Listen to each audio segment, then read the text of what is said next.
Hi, I'm Alex from Stream and I'm going to show you how to measure for a chain curtain. As you can see, our door here opens inwards. So in our case, the chain curtain is going to be fitted to the outside of the building so that it doesn't interfere with the opening and closing of the door. And vice versa, if your door opens outwards, then you would fit the chain curtain to the inside. Now, we would recommend that the chain curtain is fitted to the flat framework above your door. But if you don't have sufficient room there to enable you to do that, you can also fit it to the brickwork above the door as well. But today I'm going to show you how to measure to fit it to this framework. So the tools you're going to need are pad, pen and a steel tape measure.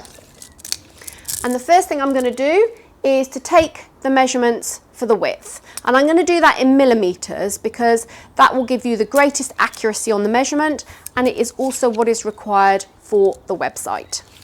So I'm going to take the measurement including the framework. I'm going to take it right over to the left hand side here, taking the tape right over to the edge of the flat framework on the right, and that is 830 millimetres.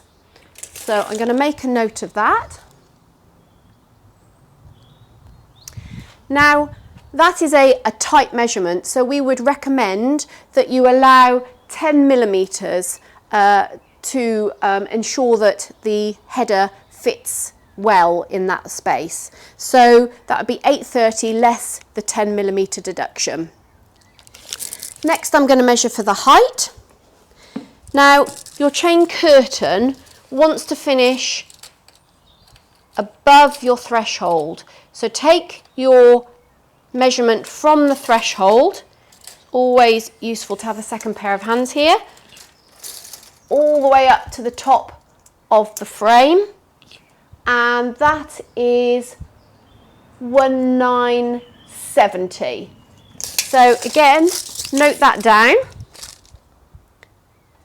And again, we're going to allow for some tolerance here. So we'd suggest you deduct 10 millimetres from the bottom so that the chains swing freely just above the threshold, and also 10 millimetres from the top so that you can lift the header on and off the brackets easily. So in total that would be a 20mm deduction, so that would give you, in our case, a measurement of 1950.